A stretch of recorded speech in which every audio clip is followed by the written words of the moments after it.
Music से जुड़े हुए लोग जो सच में ग्रो करना चाहते हैं तो उनके लिए एक खास पॉइंट है, ये ध्यान रखें। सबसे पहला कि वो अपना बेसिक तैयार करें। बहुत ज़्यादा नहीं कर सकते हैं तो कुछ चीज़ों पे ध्यान रखें, जैसे स्केल में गाना और अपने वोकल जो कंट्रोल है उसको ध्यान में रखना, अपने पिच को इम्प्रूव करना और समय समय पर नए गानों की प्रैक्टिस करते रहना बार बार। और कंटिन्यूसली एक टाइम ऐसा बना लीजिए जिसमें आप अपना रियाज़ कर सकते हैं। सुबह का ज़्यादा बेस्ट है, सुबह का आप रियाज़ करिए, टाइम निकालिए हर दिन का। कभी कभी इनकेस ऐसा हो जाता है एक आध दिन नहीं हो पाता है, तो अगर मिस हो जाता है तो अगले दिन उसे ध्यान में रखें कि मुझे रियाज़ भी करना है।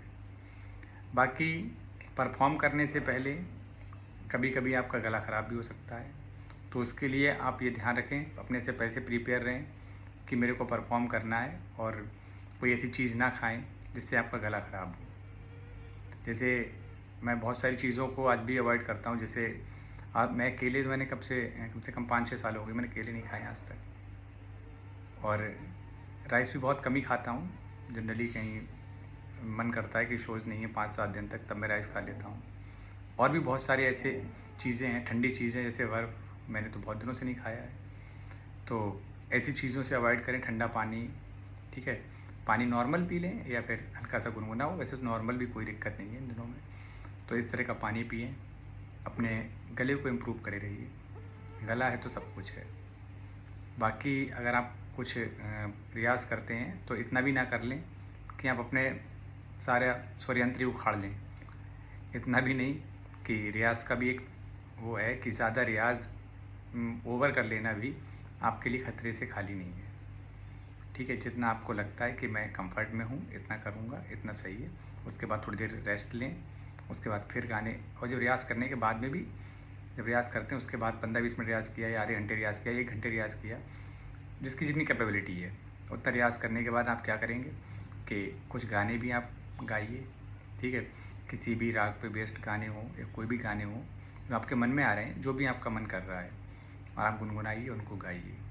रही बात किसी इंस्ट्रूमेंट की, तो किसी इंस्ट्रूमेंट का सहारा ले लीजिए। और नहीं है आपके पास ऐसा कुछ, वैसे तो हारमोनियम सबसे बेस्ट, अगर नहीं भी है तो आप तानपुरा पे रियाज़ करिए। वैसे मैं इस पर बहस नहीं करना चाहता हूँ, बहुत लंबी बहस है। कुछ लोग तानपुरा को महत्व देते हैं, कुछ लोग हारमोनियम को महत्व देते हैं, तो मैं इस पर बहस नहीं करना चाहता हूँ। फ़िलहाल रियाज़ करना ज़रूरी है, चाहे वो किसी माध्यम से हो। और जितने भी मेरे सिंगर बनना चाहते हैं दोस्त जो हैं, जो मेरे जितने भी म्यूज़िक लवर्स हैं, जिन्हें वास्तव में अगर कुछ लगता है कि मैं अचीव करना चाहता हूँ, तो बस एक ही बात पर ध्यान रखिएगा कि सोशल मीडिया का सहारा भी लीजिए, इस पर अपने आप को अपलोड करते रहिए दिन पे दिन। आज नहीं तो कल, कल नहीं तो परसों, कभी ना कभी आप अगर कुछ अच्छा करेंगे और लोगों को पसंद आएगा तो वो स्किप होगा और लोगों तक जाएगा। और ऐसे ही अगर आप करते रहे तो एक दिन ज़रूर कामयाब होंगे। बाकी कंटेंट डालने का कुछ मैंने अभी वीडियो बना के दिए थे आपको कि कंटेंट कैसे डालें, किस टाइम डालें, कब डालने चाहिए, जो मैं कंटेंट डालूँ और मेरा वायरल हो जाए, तो उसके लिए मैंने आपको बताए थे मैंने बहुत सारे टिप्स, और अगली वीडियो में इस पर बनाऊँगा भी। बाकी मेरे म्यूजिक लवर्स के लिए मैं यही कहना चाहता हूँ, आपके लिए बहुत बहुत मेरी तरफ से विशेष है कि आप आगे बढ़िए और तैयारी करते रहिए। बहुत काम है, ये मत समझिएगा कि मैं आपका काम खा लूँगा, आप मेरा काम खा लेंगे, नहीं। जिसको जिसे बुलाना है वो उसे बुलाता है। मैं कभी किसी म्यूजिक लाइन से जुड़े हुए इंसान से कभी मैं हेट नहीं करता, कभी किसी से नफरत नहीं करता। मेरे को सब एक बराबर लगते हैं, सबको मैं दोस्त समझता हूँ, इसलिए क्योंकि वो अपनी किस्मत का खाते हैं, मैं अपनी किस्मत का खाता हूँ। कंपटीशन सब जगह है, किसी की बुराई करने से बचिए, खुद के अंदर झाँकिए, खुद के अंदर अपने आप को देखिए कि मैं कितना सही हूँ। मैं अपने आप में अगर इम्प्रूव करूँगा तो ये दुनिया देखेगी। स्टार्टिंग में आपकी बुराइयाँ करेंगे लोग, आपको ताने देंगे, वही सब कुछ फॉलो होगा जो और सबके साथ होता है और सब प्रोफेशन में होता है। और एक दिन जब आप किसी लायक बन जाएंगे तो आप कामयाब हो जाएंगे, तो वही लोग आपसे कहेंगे अरे यार भाई।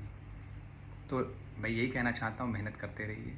मैं किसी के लिए, अगर मेरी तरफ से आप, मैंने फिर से आपसे कहा है, पहले भी कह चुका हूँ कि अगर मेरे लिए आपके लिए कोई हेल्प हो तो आप बताइएगा, ज़रूर मैं आपके काम अगर आ सकता हूँ, जैसे भी आ सकता हूँ। अगर उस लायक समझते होंगे तो मुझे बताएंगे और मैं आपके काम में आ सकता हूँ कहीं ना कहीं। तो बिल्कुल मैं आपके लिए हाजिर हूँ। Thank you so much.